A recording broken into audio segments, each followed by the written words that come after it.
आशा भरी नारी के एक और भाग में आप सभी का स्वागत है। मैं हूं आपकी होस्ट वाणी और मेरे साथ यहाँ मेरी सह होस्ट है नतान्या और हम आपका स्वागत करते हैं। नतान्या, जब आप स्वस्थ भोजन के बारे में सुनते हैं या इस वाक्यांश के बारे में कहीं सुनते हैं तो आपके मन में पहला विचार क्या आता है? सच बताऊं वाणी, तो ये मुझे मेरी सबसे कम पसंदीदा सब्जियां, भोजन के छोटे भाग और यहाँ तक कि स्कूल में सीखे गए फूड पिरामिड की याद दिलाता है। हम में से शायद ज़्यादातर लोगों को यही याद आता है और हम में से ज़्यादातर लोग शायद यही सोचते हैं। हम इस सूची में विशेष कीटो आहार, रुक रुक कर खाने जाने वाले उपवास, इंटरमिटेंट फास्टिंग जिसे कहते हैं, उच्च प्रोटीन आहार और पूर्ण स्वस्थता की गतिविधियों को भी जोड़ सकते हैं। हाँ, आपने बिल्कुल ठीक कहा। आजकल तो हमारे पास कीटो, पैलियो, एटकिंस, शाकाहारी, मांसाहारी, भूमध्य सागरीय जैसे आहार हैं। प्रसिद्ध आहारों की वास्तविक संख्या भ्रम पैदा करने वाली हो सकती है। हमें भोजन बहुत पसंद है और इसी के साथ हम इस बात की भी चिंता करते हैं कि हम क्या खाते हैं। यह बात आहार को एक बहुत लाभदायक व्यवसाय बनाती है। जी हाँ, मैंने हाल ही में एक लेख पढ़ा था जिसमें वर्ष 2024 के लिए नए पोषण रुझानों के बारे में बताया गया था और उनमें से कुछ बहुत दिलचस्प भी थे। सच में? क्या आप मुझे इसके बारे में बता सकती हैं वाणी? जी हाँ, बिल्कुल बताऊंगी। पहला है, पौधों पर आधारित खाद्य पदार्थों को अधिक प्राथमिकता दी जा रही है। यह कुछ ऐसा है कि जो हम भारतीय लोग बहुत लंबे समय से करते आ रहे हैं। जी हाँ, आप सही कह रही हैं। हम पहले जैसी स्थिति में ही आ चुके हैं। मुझे याद है कि छुट्टियों के दौरान हम अपने दादा दादी के घर खाना खाते थे। वहाँ तरह तरह के शाकाहारी व्यंजन होते थे और वे हर दिन बदलते रहते थे। Organic food. और पता है नतान्या, ये बातचीत करते हुए मुझे भूख लगने लगी है। इन दिनों और क्या चलन में है? ऑर्गेनिक फूड के साथ साथ भोजन की मात्रा के बजाय गुणवत्ता वाले प्रोटीन खाने पर ध्यान दें और दही, छाछ और प्रोबायोटिक्स जैसे कि दही, छाछ, इनको लेने के महत्व पर ध्यान दें। और इसके साथ साथ इडली और डोसा। बिल्कुल ठीक। और अचार को तो ना भूलें। हम में से ज्यादातर लोग अचार को तेल और नमक का बड़ा बुरा टुकड़ा मानकर इससे परहेज करते हैं, लेकिन इस स्वादिष्ट मिश्रण को बनाने की प्रक्रिया में चीनी, नमक, जड़ी बूटियां और तेल के साथ सब्जियों और फलों को धूप में पकने दिया जाता है, जिससे अच्छे बैक्टीरिया की वृद्धि होती है। और पता है वाणी, ये गरम दाल चावल के साथ बहुत ही ज्यादा स्वादिष्ट लगता है। आप बिल्कुल ठीक कह रही हैं, जैसे खिचड़ी उसके साथ में। तो स्वस्थ भोजन सिर्फ पौष्टिक ही नहीं होता, स्वादिष्ट भी हो सकता है। बिल्कुल। क्या आप जानते हैं कि स्वस्थ भोजन के बारे में हम जो चुनाव करते हैं वो परमेश्वर के लिए मायने रखता है। हम अपने शरीर को जो खाना खिलाते हैं उसका असर इस बात पर पड़ता है कि हम कितनी अच्छी तरह काम करते हैं और ये सीधे तौर पर हमारे समुदायों, चर्चों, परिवारों और अन्य में सेवा करने की हमारी क्षमता को आकार देता है। वाह, जिस तरीके से आप बता रही हैं नतान्या, मैंने इस विषय में कभी ऐसे नहीं सोचा। ओह हाँ, स्वस्थ भोजन योजना बनाना और मजबूत पोषण संबंधी आदतें बनाना हमें उन सब चीजों के समर्थ करता है जो हमें फलने फूलने के लिए सक्षम बनाती हैं। लेवी व्यवस्था में परमेश्वर ने अपने लोगों को भोजन के बारे में विशिष्ट नियम दिए थे। इज़राइल को यह तय करने के लिए आहार संबंधी पुस्तकों की ओर रुख नहीं करना पड़ा कि क्या खाना स्वीकार्य है या नहीं। वे समझते थे कि परमेश्वर की आज्ञाकारिता केवल पवित्र स्थान पर आराधना करने तक ही सीमित नहीं थी, बल्कि हर रोज क्या खाना है, क्या पहनना है और लोगों के साथ कैसा व्यवहार करना है जैसे निर्णय भी शामिल थे। आहार नियमों का पालन करने से इजरायलियों को हर दिन 2 बार याद दिलाया जाता था कि वे परमेश्वर के लोग हैं। हमारे जीवन की गुणवत्ता कई कारकों से निर्धारित होती है, जिसमें शारीरिक स्वास्थ्य, पोषण और आत्मिक स्वास्थ्य शामिल है। इसलिए अच्छे भोजन विकल्प चुनकर स्वस्थ रहना सीखना महत्वपूर्ण है। परमेश्वर ने हमारे शरीर के लिए भोजन बनाया ताकि हमें ऊर्जा मिले, जीवन को बनाए रखा जा सके, बीमारी को रोका जा सके और चंगाई में सहायता की जा सके। हमारे भोजन के विकल्प हमारे मनोदशा, मानसिक ध्यान, शारीरिक प्रदर्शन, वजन, प्रतिरक्षा प्रणाली के कार्य, निर्णय लेने और रूप रंग को प्रभावित करेंगे। दर्शकों, आइए इस पद को पढ़ें। मैं तेरी विनती करते हुए अपने दासों को 10 दिन तक जांच, हमारे खाने के लिए साग पात और पीने के लिए पानी ही दिया जाए। फिर 10 दिन के बाद हमारे मुंह और जो जवान राजा का भोजन खाते हैं उनके मुंह को देख, और जैसा तुझे देख पड़े उसी के अनुसार अपने दासों से व्यवहार करना।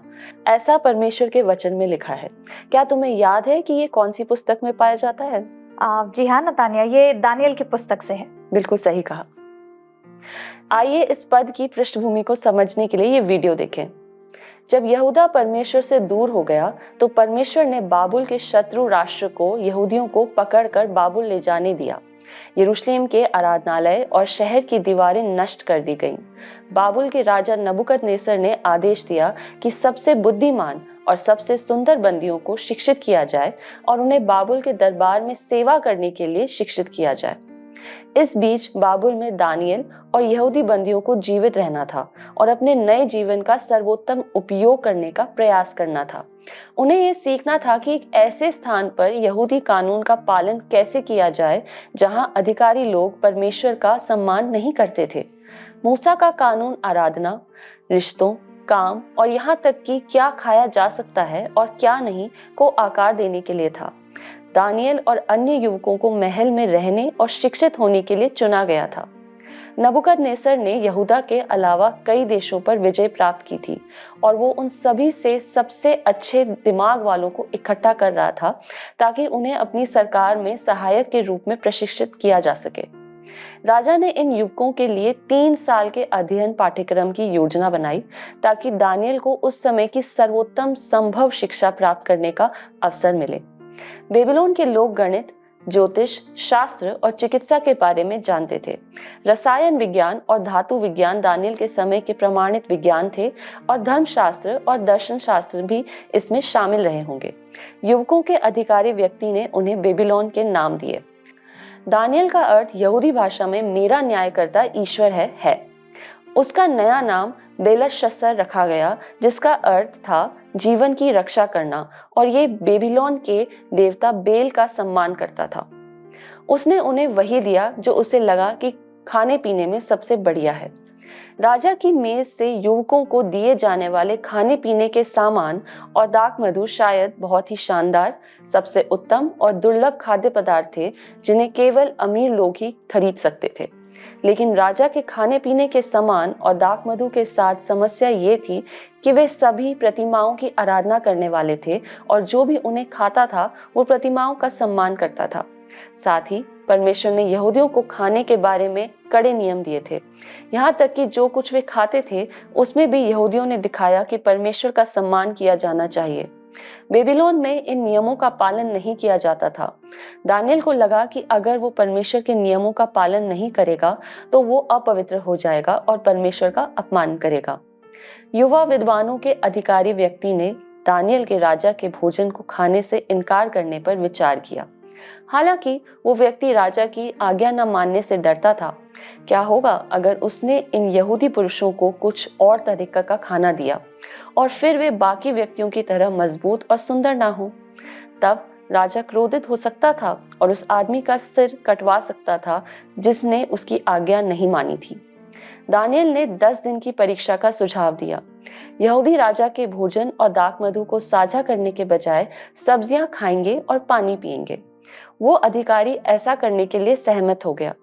अगर 10 दिनों में युवा पुरुष कमजोर हुए तो वो आग्रह करेगा कि वे राजा द्वारा आदेशित भोजन खाएं। परीक्षण ने साबित कर दिया कि यहूदी आहार सबसे अच्छा था, इसलिए इसे जारी रखा गया। परमेश्वर चाहता था कि ये युवा यहूदी पुरुष बेबीलोन में उसके गवाह बने। उसने उन्हें छात्रों में सर्वश्रेष्ठ बनने में मदद की। दानियल जानता था कि परमेश्वर का शासन सभी सांसारिक राज्यों से ऊपर है। वो राजा है और यहाँ तक कि हमारे शरीर भी उसके हैं। वाह! दानियल ने निश्चय किया था कि वह अपने शरीर में कुछ भी ऐसा नहीं जाने देगा जिससे परमेश्वर का अपमान हो। इसलिए वो शद्रक, मेशक और अबेदनगो के साथ अपने विश्वास पर अड़ा रहा और उसने केवल सब्जियां ही खाईं और पानी ही पिया। और सोचिए क्या हुआ, परमेश्वर ने उसके निर्णय को आशीष दिया। क्या यह आश्चर्यजनक नहीं है? बिल्कुल है। और मुझे ऐसा लगता है कि आज हम यहीं असफल हो रहे हैं। हमारे पास बहुत कुछ है, हर मौसम में हर तरीके का भोजन उपलब्ध है। डिलीवरी सेवाओं की बदौलत हम अपने पसंदीदा भोजन को 1 घंटे के भीतर डिलीवर करवा सकते हैं। हम अब इस बारे में नहीं सोचते कि हम अपने शरीर को क्या खिला रहे हैं। जी हाँ, और बिल्कुल सही बात बताई आपने। आज हमारी दुनिया में सभी वयस्कों और बच्चों में से 65% से अधिक का शारीरिक वजन बढ़ा हुआ है। हमारी नई आराध्य वस्तुएं आत्मसंतुष्टि और खाने का लालच है। क्या आप जानते हैं कि the fellowship for Christian athletes competitors creed नामक खेल संस्था के अनुसार मेरा शरीर यीशु मसीह का मंदिर है। मैं इसे अंदर और बाहर से सुरक्षित रखता हूँ। मेरे शरीर में ऐसा कुछ भी नहीं जाता जो जीवित परमेश्वर का सम्मान न करता हो। हम में से हर कोई स्वस्थ खाने की बुनियादी बातें जानता है। क्या ये समय नहीं है कि हम दानियल की तरह अपने खाने के द्वारा परमेश्वर का सम्मान करने के लिए वास्तव में प्रतिबद्ध हों? परमेश्वर हमारे निर्णय और हमारे प्रदर्शन को भी आशीष देंगे। लेकिन स्वस्थ जीवन को बनाए रखने या प्राप्त करने के लिए सिर्फ स्वस्थ भोजन ही पर्याप्त नहीं है। हमें अपने शरीर का भी ध्यान रखना चाहिए। लेकिन अब प्रश्न उठता है, हम ये कैसे कर सकते हैं जब हमारे पास इतनी सारी जिम्मेदारियां हैं? देखिए, चर्च में एक महिला ने मुझे ये बढ़िया सुझाव दिया था। उसने कहा कि वो पड़ोस में प्रार्थना के लिए जाती है। इससे एक ही समय में दो काम हो जाते हैं, व्यायाम और परमेश्वर के साथ व्यक्तिगत समय। एक बार जब वो वापस आती है तो वो दिन की बाकी गतिविधियों को पूरा करने के लिए तरोताजा और सशक्त हो जाती है। ये तो बहुत ही बढ़िया सुझाव है नतान्या। हम कोई नई फिटनेस क्लास भी ले सकते हैं या पार्क में टहलने जा सकते हैं। ये सभी सक्रिय रहने और स्वस्थ खाने की आदतों को बढ़ावा देने के लिए एक बेहतरीन तरीका हो सकता है। बिल्कुल, और हमें पर्याप्त आराम करने, काम करने और जीवन के बीच एक मजबूत संतुलन बनाने और हर दिन परमेश्वर के साथ कुछ समय बिताने को प्राथमिकता देने की जरूरत भी है। बिल्कुल, आज की तेज गति से दौड़ती दुनिया में अस्वस्थ्य खाकर या ऐसी आदतों में पड़ना बहुत आसान है। लेकिन क्या होगा अगर कोई मार्गदर्शन पुस्तिका यानी कि कोई गाइड बुक हो जो हमें खाने के बारे में बेहतर विकल्प चुनने में मदद कर सके? दरअसल आप जानती हैं वाणी, बाइबल में स्वस्थ खाने के बारे में बहुत कुछ कहा गया है। हम पोषण और स्वास्थ्य के बारे में बाइबल से संबंधित समझ का पता लगाने जा रहे हैं, यहाँ तक कि हमारे अक्सर लुभावने जंक फूड विकल्पों के बारे में भी। आइए इसी को जानते हैं। सबसे पहले पहला कुरिन्थियों 3:16-17 पर नजर डालते हैं। इसमें लिखा है, क्या तुम नहीं जानते कि तुम परमेश्वर का मंदिर हो और परमेश्वर का आत्मा तुम में वास करता है? यदि कोई परमेश्वर के मंदिर को नाश करेगा तो परमेश्वर उसे नाश करेगा, क्योंकि परमेश्वर का मंदिर पवित्र है और वह तुम हो। पहला कुरिन्थियों 3:16-17 का यह अंश हमारे शरीर को परमेश्वर का मंदिर मानने की अवधारणा पर प्रकाश डालते हुए स्वस्थ भोजन में संयम के बाइबल के सिद्धांत को पुष्ट करता है। संयम स्वस्थ भोजन में एक बुनियादी सिद्धांत है जो हमें आत्मनियंत्रण का उपयोग करने, बहुत अधिक खाने के लालच से बचने और ऐसे खाद्य पदार्थों को चुनने के लिए प्रोत्साहित करता है जो हमारे शरीर की पवित्रता का सम्मान करते हैं। हमारे पास स्वास्थ्य के प्रति सचेत विकल्प बनाने की क्षमता है, तब भी जब हम लुभावने अस्वास्थ्यकर विकल्पों से लुभाए जाते हैं। अत्यधिक भोजन या ऐसे खाद्य पदार्थ खाने की इच्छा का विरोध करके हम स्वास्थ्य और आत्मनियंत्रण के प्रति अपने समर्पण को प्रदर्शित करते हैं। नीति वचन 25-27 दिलचस्प है। ये संयम में बुद्धि का एक प्रबल उदाहरण प्रदान करता है। बहुत मधु खाना अच्छा नहीं, परंतु कठिन बातों की पूछताछ महिमा का कारण होती है। यह पद वास्तव में हमें सिखाता है कि शहद जैसी मीठी चीज के आनंद में भी अधिकता प्रतिकूल परिणामों को जन्म दे सकती है। यह हमें आत्मनियंत्रण और संयम का अभ्यास करने के लिए प्रोत्साहित करता है, जो सम्मानी और बुद्धिमानी दोनों है। अब आइए एक दादी की कहानी सुनते हैं जो चीन में रहती थी। जब दादी छोटी थी तो वह चीन में रहती थी। उनके माता पिता खेतों में काम करते थे। उनके लिए जीवन बहुत कठिन था। हालांकि वे गरीब थे लेकिन खुश थे। सब एक जैसे थे। वे सभी खेतों में कड़ी मेहनत करते थे और हर दिन केवल मछली और चावल खाते थे। अगर कोई पक्षी पकड़ने में कामयाब हो जाता तो वे खुशी मनाने का दिन होता। भोजन में शामिल होने के लिए दूसरे परिवार को आमंत्रित किया जाता। जब उन्हें सांप मिलते तो वे उन्हें भी खा लेते। दादी की एक सहेली थी जो उनके पास में ही रहती थी। उसका नाम लिन था। दोनों लड़कियां अपने घोड़ों पर दूर दूर तक की जगहों पर रोमांच की कहानियां बनाती थीं, जहां वे अपने माता पिता को अमीर बनाने के लिए गुफाओं में सुंदर रत्न पा सकती थीं। उन्होंने सोचा कि अगर वे अमीर होंगी तो वे राजा और राजकुमारों जैसी चीजें खा पाएंगी, जो निश्चित रूप से मछली और चावल नहीं होंगी। एक सर्दियों में बर्फ जल्दी पड़ गई और बहुत लंबे समय तक रही। सभी ने चूहों से दूर बोरियों में चावल का भंडार रखा था।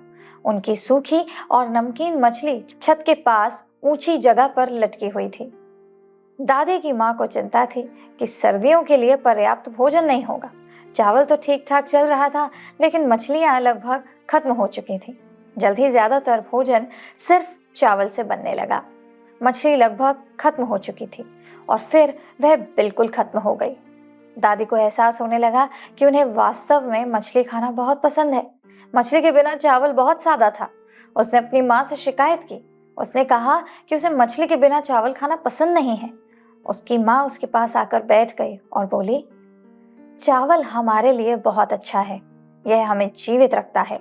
हमें आभारी होना चाहिए कि हमारे पास खाने के लिए चावल है। कुछ लोगों के पास मछली और चावल बिल्कुल नहीं होते। आपको क्या लगता है, उन्हें कैसा लगता होगा? उन्हें बहुत भूख लगी होगी। हमें खुश होना चाहिए क्योंकि हमें भूख नहीं है। लेकिन मैं केवल चावल खाकर थक गई हूँ, दादी ने कहा। आपको खुद पर नियंत्रण रखना सीखना चाहिए और उन चीज़ों के बारे में शिकायत नहीं करनी चाहिए जिन्हें बदला नहीं जा सकता। आपको बस बुरा लगेगा और दूसरे लोग भी दुखी होंगे। आपको अपने सादे चावल के बारे में भी मुस्कुराना सीखना चाहिए।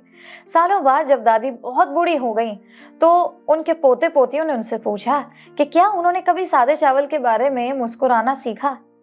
उन्होंने अपना सिर हिलाया। मेरे दोस्त, लिन के परिवार के पास मछली और चावल नहीं थे। वे सर्दी खत्म होने तक हमारे चावल को साझा करने आए थे। इससे मुझे बहुत खुशी हुई कि हम उन्हें चावल दे सकते थे ताकि वे भूखे ना रहें। मैंने फिर कभी शिकायत नहीं की। मुझे खाने के लिए पर्याप्त मात्रा में भोजन मिलना बहुत अच्छा लगा और मैं इसे साझा करके खुश थी। ये सचमुच बहुत ही प्रेरित करने वाली कहानी थी। हमारे पास जो भोजन है उसके लिए आभार व्यक्त करके हम न केवल अपने खाने के साथ अपने संबंध को मजबूत करते हैं, बल्कि हम जो चुनाव करते हैं उसे भी आकार देते हैं, जिससे अंततः स्वस्थ खाने की आदतें बनती हैं। जी हाँ। पहला थिस्सलुनीकियों 5:18 का ये पद हमें सलाह देता है कि हर परिस्थिति में धन्यवाद दें, क्योंकि मसीह यीशु में तुम्हारे लिए परमेश्वर की यही इच्छा है। आमीन। यह बहुत शक्तिशाली पद है नतान्या। एक आभारी हृदय बनाए रखने के महत्व पर जोर देता है। चाहे परिस्थितियां कैसी भी हों, कुछ भी हों, या हमारे पास विभिन्न प्रकार के खाद्य पदार्थ उपलब्ध ना हो, यह पद हमें याद दिलाता है कि कृतज्ञता परमेश्वर के साथ हमारे रिश्ते और भोजन के प्रति हमारे दृष्टिकोण का एक अनिवार्य पहलू है। हमारे सामने उपस्थित भोजन के लिए धन्यवाद कहकर हम परमेश्वर के प्रावधान और हमारे लिए भोजन सहित जीवन के सभी पहलुओं में आभारी होने की उनकी इच्छा को स्वीकार करते हैं। भजन संहिता 136:25 पद परमेश्वर के प्रावधान और प्रेम के सार को खूबसूरती से दिखाता है। वह हर प्राणी को भोजन देता है, उसका प्रेम सदा बना रहता है। ये पद इस बात पर प्रकाश डालता है कि भोजन परमेश्वर के स्थायी प्रेम का एक विश्वास संबंधी आशीष है। जब हम भोजन के प्रावधान में उनकी बहुत अधिक कृपा को पहचानते और स्वीकारते हैं तो हमारा दिल कृतज्ञता से भर जाता है। यह हमें विस्मय और श्रद्धायुक्त भय का भाव रखने की अनुमति देता है, जिससे हमारे सामने मौजूद पोषण का आनंद लेने और उसकी सराहना करने की संभावना बढ़ जाती है। कृतज्ञता खाने के कार्य को एक पवित्र और विचारशील अनुभव में बदल देती है। यह हम अपने आसपास जो देख रहे हैं उससे बहुत अलग है। लगा ना आपको कि है? हमारे बहुत से घरों में हमारे पास टेबल पर मिलने का समय नहीं है। हर कोई फोन पर बिजी है। कोई भी परमेश्वर को धन्यवाद देने और भोजन का आनंद लेने के लिए समय नहीं निकालता है। हम भूल गए हैं कि हमारी टेबल पर और हमारे शरीर में जो भोजन है वो परमेश्वर की ही आशीष है। आइए हम अपने परिवारों और बच्चों को कम से कम एक बार साथ बैठकर भोजन करने के लिए प्रोत्साहित करें। फोन से दूर रहें और उस भोजन के लिए प्रभु का धन्यवाद करें जो वे खाने वाले हैं। यहाँ एक छोटी सी प्रार्थना है जिसका उपयोग आप शुरुआत करने में मदद के लिए कर सकते हैं। प्रभु, इस भोजन के लिए धन्यवाद जो हमें मिलने वाला है। यह हमारे शरीर को पोषण दे और हमारी आत्माओं को मजबूत करे। आमीन। आमीन। पहला तिमुथियुस 4:8 कहता है, क्योंकि देह की साधना से कम लाभ होता है, पर भक्ति सब बातों के लिए लाभदायक है, क्योंकि इस समय के और आने वाले जीवन की भी प्रतिज्ञा इसी के लिए है। पवित्र शास्त्र के इस पद में प्रभु हमारे प्राकृतिक शरीर की देखभाल करने के महत्व के साथ साथ हमारे आत्मिक शरीर की देखभाल करने से होने वाले लाभ को भी दर्शाता है। बिल्कुल सही कहा आपने वाणी। आज की संस्कृति में स्वस्थ भोजन पर ध्यान देना बहुत लोकप्रिय है। बहुत से लोग व्यायाम और स्वस्थ भोजन के माध्यम से अपने प्राकृतिक शरीर की देखभाल करने के लिए बहुत सावधानी से प्रयास करेंगे। फिर भी जब उनके आत्मिक शरीर की बात आती है तो वे परमेश्वर के वचन के अच्छे स्वस्थ आहार को खाने के महत्व को भूल जाते हैं। नीति वचन 4:20-23 कहता है, हे मेरे पुत्र, मेरे वचन ध्यान धर के सुन और अपना कान मेरी बातों पर लगा। इनको अपनी आंखों की ओट ना होने दे, वरन अपने मन में धारण कर, क्योंकि जिनको वे प्राप्त होती हैं वे उनके जीवित रहने का और उनके सारे शरीर के चंगे रहने का कारण होती हैं। सबसे अधिक अपने मन की रक्षा कर, क्योंकि जीवन का मूल स्रोत वही है। परमेश्वर के वचन को अपने आहार में स्वस्थ भोजन के रूप में सोचो। जिस तरह हमें अधिकतर स्वस्थ और संतुलित भोजन खाना चाहिए, वैसे ही परमेश्वर के वचन के बारे में भी है। दर्शकों, हमें दिन रात परमेश्वर के वचन से अपनी आत्मा को पोषित करते रहना चाहिए। हम दिन में कम से कम 3 बार अच्छा भोजन खाने के महत्व को समझते हैं। हमें परमेश्वर के वचन के साथ इससे कम नहीं करना चाहिए। और वास्तव में जैसा कि ऊपर दिए गए पद में कहा गया है, इससे हमारी नजरों से ओझल नहीं होना चाहिए। स्वस्थ भोजन और स्वस्थ भोजन खाना विकल्प बनाने में संतुलन का बाइबल सिद्धांत हमें सभी खाद्य पदार्थों के मूल्य की सराहना करने के लिए प्रोत्साहित करता है। एक संतुलित आहार पौष्टिक खाद्य पदार्थों की बहुतायतता के लिए हमारी कृतज्ञता और परमेश्वर की रचना के सिद्धांतों के साथ मेल जोल में रहने की हमारी प्रतिबद्धता को दर्शाता है। फिलिपियों 4:8 कहता है, अंत में हे भाइयों, जो बातें सत्य हैं और जो बातें आदरणीय हैं और जो बातें उचित हैं और जो बातें पवित्र हैं और जो बातें सुहावनी हैं और जो बातें मनभावनी हैं, जो सद्गुण और प्रशंसा की बातें हैं, उन्हीं पर ध्यान लगाया करो। आमीन। वयस्कों के लिए स्वस्थ रहना बहुत कठिन है। उनके कार्यक्रम उत्साह और उत्तेजना से इतने भरे हैं कि उनके पास स्वास्थ्य के प्रति जागरूक चीजें करने का समय नहीं है जिन्हें हमें करने की आवश्यकता है। लेकिन अगर हम उस शरीर की देखभाल नहीं करते हैं जिससे परमेश्वर ने हमें आशीषित किया है, तो हम परमेश्वर का सम्मान नहीं कर रहे हैं। जी हाँ, परमेश्वर हमारी जीवन शैली को प्रभावित करने वाली हर चीज की परवाह करते हैं, जिसमें हमारी खाने की आदतें और विकल्प भी शामिल हैं। परमेश्वर चाहते हैं कि हम उन सपनों और लक्ष्यों को प्राप्त करें जो उन्होंने हमारे दिलों में रखे हैं। उन्होंने हमें आनंद लेने के लिए अच्छी आशीषें दी हैं। दर्शकों, हालांकि हम जीवन की यात्रा में गलतियां करेंगे, लेकिन स्वस्थ जीवन जीने की यात्रा पर चलते हुए वह हमें सही रास्ते पर ले जाने के लिए दयालु है। जब हम अपने शरीर और परिवार के लिए स्वस्थ विकल्प चुनते हैं तो हम उनके नाम की महिमा करते हैं। आशा भरी नारी के एक और भाग में हमारे साथ जुड़ने के लिए आपका धन्यवाद है। दर्शकों, हम आशा करते हैं कि आप सब अवश्य ही आशीषित हुए होंगे। जिससे पहले हम आपसे अलविदा लें, आइए प्रार्थना करें।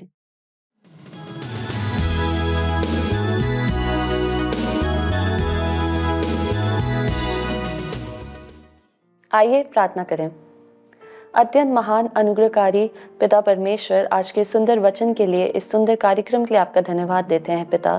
हम शुक्रगुजार हैं पिता कि आपने हम सबको एक बार फिर से ये मौका दिया कि हम अपने दर्शकों के साथ जुड़ने वाले हो सके और आपके वचन में से पढ़ने और सीखने वाले हो सके पिता परमेश्वर।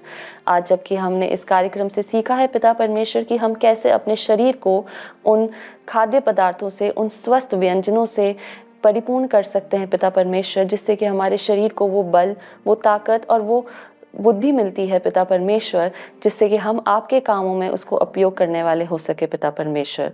आज जबकि हमने इस वचन में दानियल से सीखा पिता परमेश्वर कि कैसे उसने आपके द्वारा दिए गए समझ और ज्ञान से उन सारी चुनौतियों का सामना किया पिता परमेश्वर जो उसके सामने रखी गई थी पिता परमेश्वर, और उसने अपने आप को सिद्ध करा पिता परमेश्वर। वैसे होने दीजिए पिता परमेश्वर कि जब हम इस संसारिक दुनिया में रहते हैं पिता परमेश्वर, तो हम भी आपके समझ और ज्ञान के अनुसार अपने शरीर को पोषित करने वाले हो सके, अपनी आत्मा को पोषित करने वाले हो सके पिता परमेश्वर। पिता परमेश्वर, हम शुक्रगुजार हैं पिता परमेश्वर कि आपने हमारे को वो सारे भोजनों से तृप्त किया है पिता परमेश्वर, जिसकी हमारी शरीर को ज़रूरत है पिता। और हम मांगते हैं पिता परमेश्वर कि हमें वो समझ और ज्ञान दीजिए कि हम अपने शरीर को इसी तरीके से पोषित करने वाले हो सके और इस शरीर का सम्मान करने वाले हो सके पिता परमेश्वर, जो कि लिखा है वचन में कि ये शरीर आपका मंदिर है पिता परमेश्वर और आपका आत्मा इसमें वास करता है पिता परमेश्वर। आज के सब दर्शकों को आपके हाथ में सौंपते हैं पिता परमेश्वर। होने दीजिए पिता परमेश्वर कि ये वचन उनके लिए फलदारी होने वाला हो सके पिता परमेश्वर। इस दुआ को हमारे उद्धारकर्ता प्रभु यीशु मसीह के नाम से मांगते हैं, आमीन।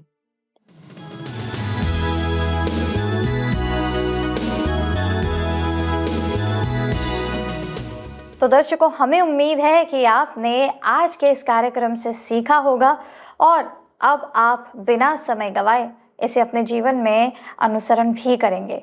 आप स्वस्थ रहिए, स्वस्थ खाइए और परमेश्वर के आभारी रहिए। अगले सप्ताह फिर मिलेंगे आपसे और परमेश्वर के वचन से कुछ नया सीखेंगे। तब तक के लिए प्रभु आपको आशीषित करे और स्क्रीन पर आ रहे नंबर पर मिस कॉल देना मत भूलिएगा।